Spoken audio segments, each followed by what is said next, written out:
We continue with the Madlanga Commission of Inquiry that is currently adjourned for lunch. We're now joined by SABC News senior reporter Canny Maphanga, who's at the Commission, joined by political analyst and commentator Lukhona Mnguni. Canny, it's over to you. All right, thank you, Mfundo. Good afternoon to the viewers. Essentially, what we have dealt with so far is the disbandment of the political killings task team, of course, the impact that followed and the consequences that would have followed such a decision. And now we're in the realm of the various key players that would have allegedly frustrated the work of the PKTT and would have ensured that such a task team does not exist within the criminal justice system. We've seen the Lieutenant General Nhlanhla Mkhwanazi go into an elaborate form of evidence that seeks to paint a picture of the kind of role players you would have seen and the patterns and trends that you can draw from each of these role players with respect to his evidence regarding the efforts to, or the elaborate efforts to frustrate the work of the PKTT and ensure that it doesn't succeed, especially with the arrests of key figures which are part of this bigger theme that he seeks to expose of this alleged organized crime syndicate within the criminal justice system. There's a lot to unpack that political analyst Lukhona Mnguni is going to join me with right now as we try to sift through and comb through that very elaborate information that he's presented right now. Essentially, Mfundo, what you have to do is to try and join the dots at this stage. It's not as obvious as it seems. However, as you go through the various evidence that he's put forth in the commission, you'll start to see a pattern and a trend that he's obviously trying to highlight to the commission with respect to this threat to the administration of justice in South Africa. I think where we can start is he has now officially started dropping names. And if we look at the portion of Parliament, he looks at figures that would have represented Parliament in the oversight role of the police, and how one particular figure, that is Fadiel Adams, would have gotten information relating to crime intelligence. And instead of allegedly using that information towards the work of Parliament, uses it to advance a particular interest that you can see is trying to link towards this overall efforts to frustrate or ensure that the PKTT does not continue to advance its work in South Africa, particularly in two provinces. He highlights the Western Cape and Gauteng through the Orlando Police Station and the Cape Town Police Station. What did you get? What did you draw from that information?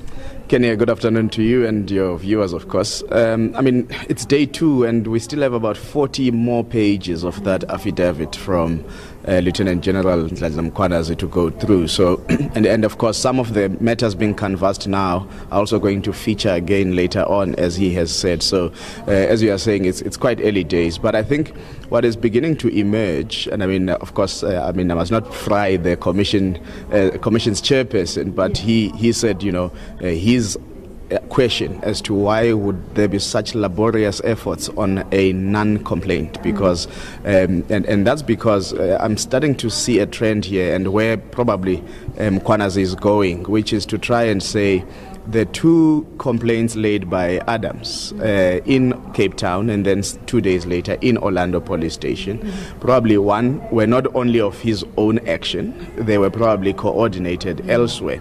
But I think the important part that he makes about Adams is that because he's not a member of the Joint Standing Committee on Intelligence, he ought not to have received classified information to begin with. And once he had the classified information in his possession, he ought to have taken it to the Joint Standing Committee on Intelligence in Parliament, because he says as a lawmaker he ought to have known what the National Intelligence Act says in terms of handling that information. So actually Mkhwanazi's first charge is that Adams, one, should not have had the information. Secondly, had he had it, he should have taken it to the right forum in Parliament. And thirdly, he probably abused the information that was at his disposal. And I think that's really the important charge here. And of course, when you talk about where the coordination comes from, I think he's charging that the Minister of Police's office and Adams may have been acting in cahoots. Speaking on that, Adams allegedly gets this information. He's a lawmaker. He doesn't utilize the parliamentary process. He goes and opens those cases and then writes to the Minister of Police for his intervention. What do you make of the steps that he took instead of heading to Parliament, if he felt that there was a genuine concern with the work of the PKTT or how the funds were being used towards the advancements of the PKTT? Look, Kenny, I mean, I'm not a fundamentalist about classified information as to, just because it's classified. I've always believed that if it's in the public interest, something ought to be done about any document that lands on your desk in the best interest of the public. We've fought the secrecy bill for over a decade now, particularly because of those issues, to say you must insert a public interest clause in any form of classification, because otherwise you will classify corruption. Now, the point, though, here is that you have to look at the timeline. You open a case, you go open another case, identical case, in another jurisdiction 2 days later, and then the next day you file a complaint that your investigation is being intercepted. I think that points to a potential malafide in the actions of the complainant. And of course, I mean, the complainant is now an implicated person by the Commission. They will be granted the opportunity to probably present themselves before the Commission.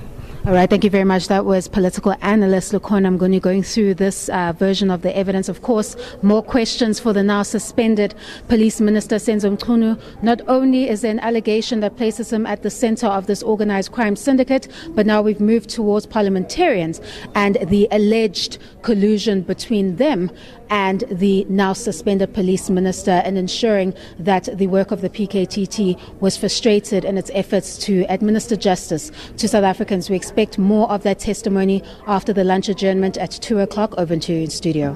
All right, Ken, it seems that the Commission today has made great headway, but we leave it there. There's SABC News senior reporter Canny Maphanga speaking to us there.